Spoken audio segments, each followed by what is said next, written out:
Hi friends, ಎಲ್ಲರೂ ಹೇಗಿದ್ದೀರಾ? ಚೆನ್ನಾಗಿದ್ದೀರಾ ಅಂತ ಭಾವಿಸ್ತೀನಿ. ನಾನು ಸ್ಮೃತಿ ಭಟ್ ಲಾಗಿಂದ ಅಂಬಿಕಾ. ಇವತ್ತು ನಾನು ನಿಮಗೆ ಅಡುಗೆದೊಂದು ಲಾಗನ್ನು ಕೂಡ ಹಾಕ್ತಾ ಇದ್ದೀನಿ. ಅದೇನು ಅಂತಂದರೆ, ಸೊ ಇವಾಗ ಕ್ಯಾರೆಟ್ ಪಲ್ಯ ಮಾಡೋದು ಹೇಗೆ, ನಾನು ಹೇಗೆ ಮಾಡ್ತೀನಿ ಅನ್ನೋದನ್ನು ನಾನು ನಿಮ್ಮ ಜೊತೆ ಕೂಡ ಶೇರ್ ಮಾಡ್ಕೊಳ್ತೀನಿ. ಹಾಗೆ ನೀವೇನಾದರೂ ಡಿಫ್ರೆಂಟ್ ಆಗಿರೋ ಒಂದು ಸ್ಟೈಲಲ್ಲಿ ಕೂಡ ಮಾಡಿದ್ರೆ ನೀವು ಕೂಡ ನನಗೆ ಕಮೆಂಟ್ ಮೂಲಕ ಹೇಳ್ಬೋದು ಹೇಗೆ ಮಾಡ್ತೀರಾ ಏನು ಅಂತ. ಸೊ ನಾನು ನೆಕ್ಸ್ಟ್ ಟೈಮ್ ಅದೇ ರೀತಿ ರೆಸಿಪಿಯನ್ನು ಟ್ರೈ ಕೂಡ ಮಾಡ್ತೀನಿ. ಹಾಗೆಯೇ ನೀವು ನಂದು ವಿಡಿಯೋನ ಲೈಕ್ ಮಾಡಿ, ಸಬ್ಸ್ಕ್ರೈಬ್ ಮಾಡಿ, ಹಾಗೆ ಶೇರ್ ಕೂಡ ಮಾಡಿ, ಕಮೆಂಟ್ ಕೂಡ ಮಾಡಿ. ಯಾರು ಇನ್ನೂ ಕೂಡ ನನ್ನ ಚಾನಲನ್ನು ನೋಡಿಲ್ವೋ ದಯವಿಟ್ಟು ನೋಡಿ, ಓಕೆನಾ? ಸೊ ಇವಾಗ ಬನ್ನಿ ಸ್ಟಾರ್ಟ್ ಮಾಡೋಣ. ಫಸ್ಟು ನಾನು ಗ್ಯಾಸ್ ಒಲೆಯನ್ನು ಕೂಡ ಹಚ್ಕೊಂಡಿದ್ದೀನಿ. ಇವಾಗ ಅದು ಕಾದ ತಕ್ಷಣ ನಾನು ಅದಕ್ಕೆ ಸ್ವಲ್ಪ ಎಣ್ಣೆಯನ್ನು ಕೂಡ ಹಾಕ್ತೀನಿ. ಒಂದು 2 ಸ್ಪೂನ್ ಆಯಿಲನ್ನು ಕೂಡ ನಾನು ಹಾಕ್ತೀನಿ. ನೀವಿನ್ನು ಜಾಸ್ತಿ ಕೂಡ ಬೇಕಾದ್ರೂ ಹಾಕ್ಕೊಳ್ಬೋದು. ಅಂದರೆ ನೀವು ಎಷ್ಟು ಕ್ವಾಂಟಿಟಿಯನ್ನು ಮಾಡ್ತೀರೋ ಅದರ ಮೇಲೆ ಡಿಪೆಂಡ್ ಆಗಿರುತ್ತೆ, ಓಕೆನಾ? ಸೊ ನೋಡಿ, ಇವಾಗ ಇದು ಚೆನ್ನಾಗಿ ಕಾಯಲಿ. ಅದು ಕಾದ್ಮೇಲೆ ನಾನು ಒಗ್ಗರಣೆಯನ್ನು ಕೂಡ ಹಾಕ್ಕೊಳ್ತೀನಿ. ನೋಡಿ ಫ್ರೆಂಡ್ಸ್, ನಾನು ಇದೇ ಥರ ಪ್ಲೇಟನ್ನು ಕೂಡ ಯೂಸ್ ಮಾಡೋದು, ಓಕೆನಾ? ಸೊ ನಾನು ಇವಾಗ ಚೆನ್ನಾಗಿ ಎಣ್ಣೆ ಬಂದು ಕಾದ್ಬಿಡಲಿ. ಅದು ಕಾದಿದ್ಮೇಲೆ ನಾನು ಏನೇನನ್ನು ಹಾಕಬೇಕು ಅನ್ನೋದನ್ನು ಕೂಡ ನಾನು ನಿಮ್ಮ ಜೊತೆ ಶೇರ್ ಮಾಡ್ಕೊಳ್ತೀನಿ, ಓಕೆ?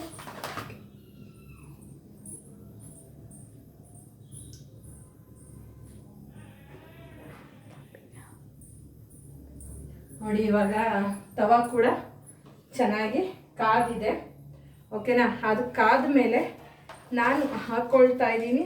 ಯಾಕಂದರೆ ನಮ್ಮನೇಲಿ ಹಸ್ಬೆಂಡ್ ಕಡಲೆಬೇಳೆ ತಿನ್ನಲ್ಲ, ಅದಕ್ಕೋಸ್ಕರ ನಾನು ಸ್ವಲ್ಪ ಕಡಲೆಬೇಳೆಯನ್ನು ಕೂಡ ಹಾಕ್ಕೊಳ್ತೀನಿ. ನೀವು ಕೂಡ ಜಾಸ್ತಿ ಬೇಕು ಅಂತಂದರೆ ಕಡಲೆಬೇಳೆಯನ್ನು ಕೂಡ ಜಾಸ್ತಿ ಹಾಕ್ಕೊಳ್ಬೋದು.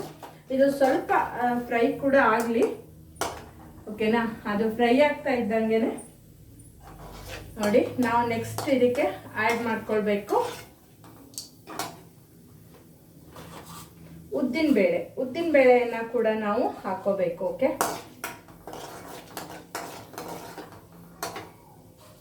ನೋಡಿ, ಇವಾಗ ಉದ್ದಿನ ಬೇಳೆ ಕೂಡ ಹಾಕೊಳ್ತಾ ಇದ್ದೀನಿ.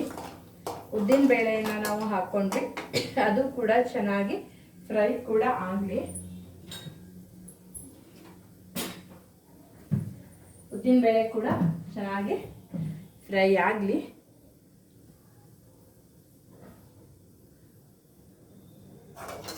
ನೋಡಿ,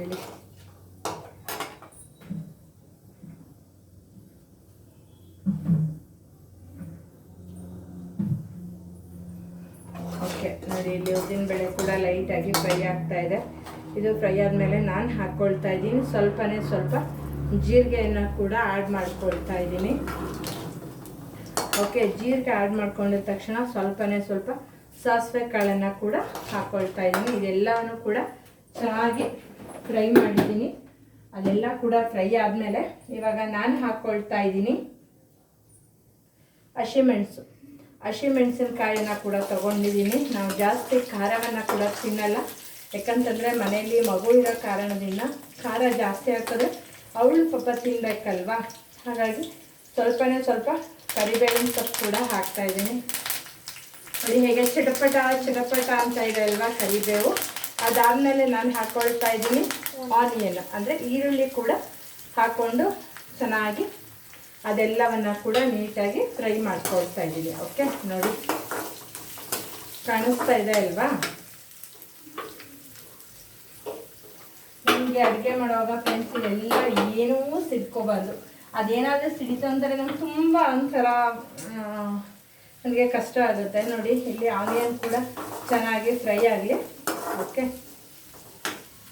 ಆನಿಯನ್ ಫ್ರೈ ಆಗೋದಕ್ಕೆ ನಾನು ಸ್ವಲ್ಪ ಉಪ್ಪನ್ನು ಕೂಡ ಆ್ಯಡ್ ಮಾಡ್ಕೊಳ್ತಾ ಇದ್ದೀನಿ, ಓಕೆ? ನೋಡಿ, ಇಷ್ಟು ಚೆನ್ನಾಗಿ ಉಪ್ಪನ್ನು ಕೂಡ ಆ್ಯಡ್ ಮಾಡ್ಕೊಳ್ತೀನಿ.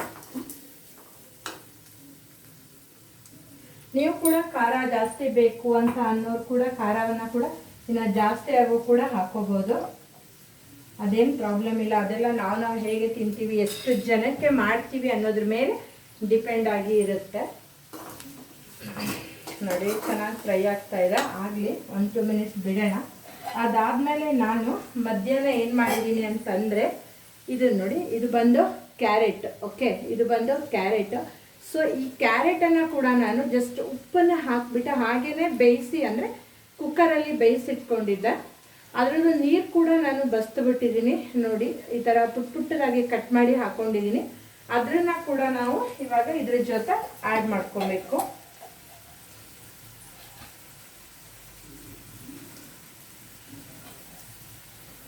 ಅನ್ನಕ್ಕೆ, ಚಪಾತಿಗೆ, ದೋಸೆಗೆ ಎಲ್ಲನೂ ಕೂಡ ತುಂಬ ಟೇಸ್ಟಿ ಆಗಿರುವಂಥ ಒಂದು ಫುಡ್ ಅದು. ಇವಾಗ ಮಕ್ಕಳು ಕೂಡ ಎಷ್ಟು ಇಷ್ಟಪಟ್ಟು ತಿಂತಾರೆ ಗೊತ್ತಾ. ಹಾಗೇನೆ ಇಲ್ಲಿ ನೋಡಿ ಕಾಯಿ ತುರಿ. ನನಗೆ ಕಾಯಿ ತುರಿಯನ್ನು ಕೂಡ ಎಷ್ಟು ನೀಟಾಗಿ ಇದು ಮಾಡಿಟ್ಕೊಂಡಿದ್ದೀನಿ. ಮಿಕ್ಸಿನಲ್ಲಿ ಹಾಕಿ, ಇದು ಕೊಬ್ಬರಿ. ಸೊ ಹಾಗಾಗಿ ಈ ಥರ ಮಾಡಿಟ್ಕೊಂಡ್ಬಿಟ್ಟಿದ್ದೀನಿ. ಅದನ್ನು ಕೂಡ ನಾನು ಆ್ಯಡ್ ಮಾಡ್ಕೊಳ್ತೀನಿ.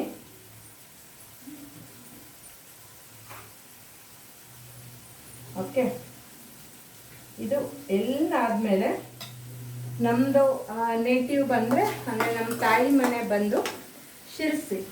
ಸೊ ತಾಯಿ ಮನೆ ಬಂದು ಶಿರಸಿ. ಇದು ಬಂದು ವಾಟೆ ಹುಳಿ ಅಂತ ಹೇಳ್ತೀವಿ ನಾವು. ವಾಟೆ ಹಣ್ಣಿನನ್ನು ಒಣಗಿಸ್ಬಿಟ್ಟು ಬಿಸಿಲಲ್ಲಿ ಅದನ್ನು ನಾವು ಚೆನ್ನಾಗಿ ಪೌಡರ್ ಮಾಡಿ ತೊಗೊಂಡಿರೋದು. ಇದು ಬಂದು ಹುಳಿ ಪುಡಿ ಅಂತ ಹೇಳ್ತೀವಿ. ಇದನ್ನು ನಾವು ಎಲ್ಲ ರೀತಿ ಪಲ್ಯಗಳಿಗೂ ಕೂಡ ಹಾಕ್ತೀವಿ. ತಿನ್ನೋದಕ್ಕಂತೂ ತುಂಬ ಟೇಸ್ಟಿಯಾಗಿ ಇರುತ್ತೆ. ಸೊ ನಾನು ಎಲ್ಲದಕ್ಕೂ ಕೂಡ ಹುಣಸೆ ಹಣ್ಣನ್ನು ಆ್ಯಡ್ ಮಾಡಲ್ಲ. ಕೆಲವೊಂದೊಂದು ಫುಡ್ಡಿಗೆ ನಾನು ಈ ವಾಟೆ ಹುಳಿಯನ್ನು ಕೂಡ ಆ್ಯಡ್ ಮಾಡ್ಕೊಳ್ತೀನಿ. ಓಕೆ ನೋಡಿ, ಇಲ್ಲೇ ಚೆನ್ನಾಗಿ ಫ್ರೈ ಕೂಡ ಆಗಿದೆ. ಸೊ ಇವಾಗ ನಾನು ಇದಕ್ಕೆ ಮಿಕ್ಸ್ ಮಾಡ್ಕೊಳ್ತಾ ಇದ್ದೀನಿ ಅರಿಶಿಣ. ಅರಿಶಿಣ ಬಂದು ನಮಗೆ ಸ್ವಲ್ಪ ಇಷ್ಟ ಆಗುತ್ತೆ, ಹಾಗಾಗಿ ನಾನು ಚೂರು ಜಾಸ್ತಿ ಹಾಕ್ಕೊಳ್ತೀನಿ ಅರಿಶಿಣ. ಹಾಕ್ಕೊಂಡಲ್ವ, ಅರಿಶಿಣ ಹಾಕಿ ಚೆನ್ನಾಗಿ ಒಂದು ಮಿಕ್ಸನ್ನು ಕೂಡ ಮಾಡ್ಕೊಳ್ತೀನಿ ನೋಡಿ.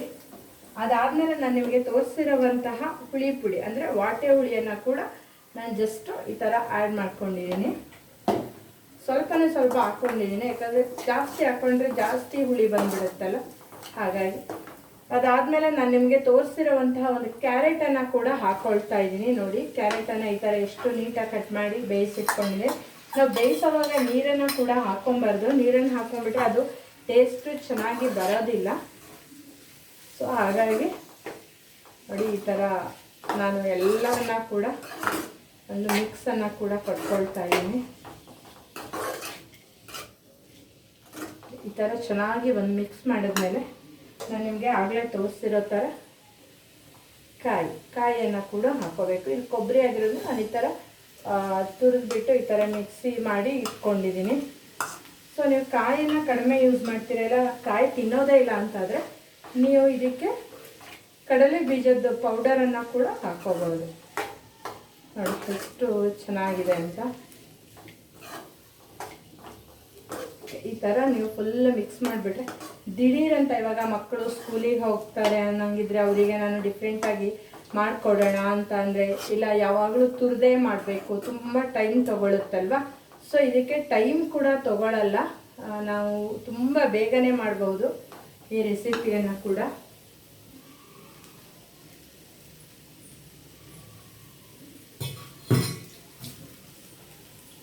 ನೋಡಿ ತುಂಬ ಚೆನ್ನಾಗಾಗಿದೆ, ಹಾಗೆ ಟೇಸ್ಟ್ ಕೂಡ ತುಂಬ ಚೆನ್ನಾಗಿ ಬಂದಿದೆ. ಸೊ ಇದು ಇವತ್ತು ಬಂದು ನಮಗೆ ಅನ್ನಕ್ಕೆ ನಾನು ಮಾಡ್ಕೊಳ್ಳುವಂತಹ ರೆಸಿಪಿ ಇದು. ಸೊ ಇವಾಗ ಒಂದು ಚೂರು ಸಕ್ಕರೆಯನ್ನು ಕೂಡ ಆ್ಯಡ್ ಮಾಡ್ತೀನಿ. ಸಕ್ಕರೆಗೆ ನಾವು ಸ್ವಲ್ಪ ಟೇಸ್ಟ್ ಡಿಫ್ರೆಂಟಾಗಿ ಬರುತ್ತೆ, ಹಾಗಾಗಿ ನಾನು ಸಕ್ಕರೆಯನ್ನು ಕೂಡ ಆ್ಯಡ್ ಮಾಡ್ಕೊಳ್ತಾ ಇದ್ದೀನಿ. ಓಕೆನಾ?